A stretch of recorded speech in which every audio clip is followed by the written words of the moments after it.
Ada seseorang yang bernama Thabit. Tidak ada orang yang, atau mungkin sedikit orang yang mengenal siapa itu Thabit.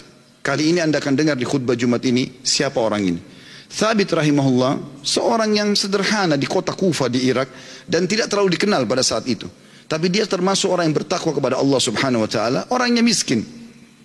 Dia jalan di salah satu jalan di Kufa, dia lewati satu kebun apel. Kemudian ada apel yang jatuh dari kebun itu karena matang, jatuh di depan dia. Dia berpikir bahwasanya kebun apel ini, ya apel ini jatuh di jalan, mungkin sudah halal buat saya. Dia ambil sama dia makan. Sementara dia mengunyah dan sudah habis setengah apel itu, tiba-tiba dia berpikir, halalkah untuk saya ini? Bagaimana bisa saya tiba-tiba mengambil yang walaupun jatuh di jalan tanpa izin pemiliknya? Maka dia berhenti makan, sisa mulutnya dibuang. Ada yang sudah tertelan, ada yang dibuang, ada yang masih tersisa setengah di tangannya. Lalu dia segera dengan ketakutan masuk ke dalam kebun tersebut mencari. Dia temukan ada sebuah rumah gubuk, lalu dia berkata, apakah Anda pemilik kebun ini? Dia mengatakan bukan. Pemilik kebun ini jaraknya 1 hari dari sini. Kata orang penjaga kebunnya, kenapa? Dia bilang, saya tadi mendapatkan apel jatuh di sini, kemudian saya makan setengahnya. Saya pikir karena jatuh di jalan, mungkin halal buat saya. Tapi tiba-tiba saya ketakutan sekali. Takut Allah hisab dengan apel ini. Tolong Anda halalkan. Kata pemilik kebunnya, atau penjaga kebun pun, karena dia bertakwa sama Allah, dia nggak langsung main halalin. Dia mengatakan, sungguh tidak ada di tangan saya wenan itu. Pemilik kebun ada 1 hari dari sini. Kata Thabit rahimahullah, demi Allah saya akan datang ke sana. Jalan sehari semalam jalan kaki hanya untuk mencari kehalalan setengah apel yang sudah dia makan. Karena takutnya dihisab hari kiamat. Begitu dia datang ketemu sama pemilik kebun itu, kemudian pemilik kebun itu ditanya sama dia, Thabit bertanya, apakah Anda pemilik kebun yang ada di sini dan di situ? Dia mengatakan iya.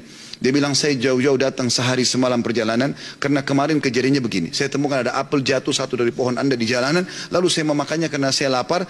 Kemudian saya tiba-tiba ketakutan pada saya sudah makan setengah. Setengahnya sudah ada, sebagian saya makan, sebagian sudah saya buang, ini setengahnya tersisa. Walaupun sudah busuk saya tetap bawa.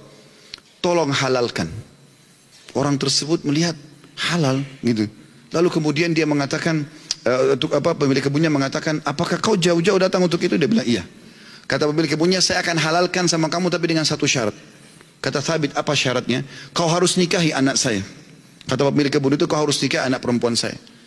Tapi kau perlu tahu sebelum kau nikahi, anak saya itu tuli, nggak bisa mendengar, bisu nggak bisa ngomong, buta nggak bisa melihat, dan lumpuh nggak bisa bergerak. Kata Thabit rahimahullah, dalam kisah ini saya pun berpikir pada saat itu, kalau memang untuk menghalalkan setengah apel yang saya makan dan saya lepas hisab hari kiamat dengan cara menikahi wanita yang buta, tuli, ya, bisu, juga lumpuh ini, maka saya akan melakukannya.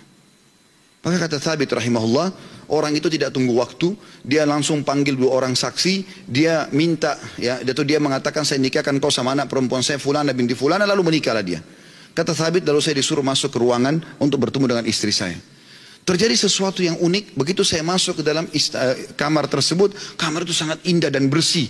Lalu saya mengatakan, Assalamualaikum warahmatullahi wabarakatuh. Saya kaget, istri saya menjawab salam. Bukankah tadi dikatakan dia bisu? Kemudian saya mendekati dia, kemudian saya mengulurkan tangan saya, dia mengulurkan tangannya untuk menjamah tangan saya. Bukankah tadi ayahnya mengatakan dia adalah orang yang lumpuh?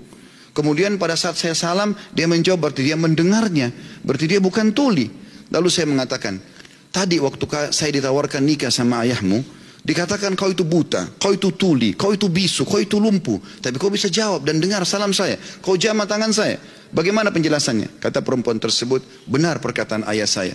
Mata saya memang buta karena selama ini saya belum pernah melihat sesuatu yang haram. Saya buta dari yang haram.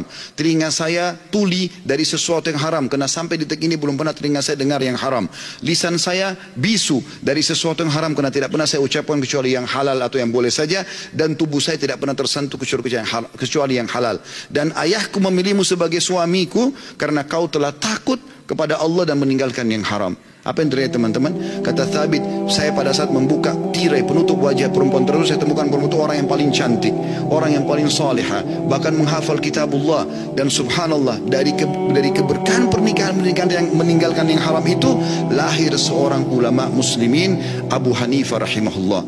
Salah satu ulama dari 4 madhab yang hampir seluruh Eropa, Turki, bahkan India dan Pakistan menggunakan madhabnya. Lahir dari seorang Thabit, masyarakat biasa yang meninggalkan sepotong apel yang haram.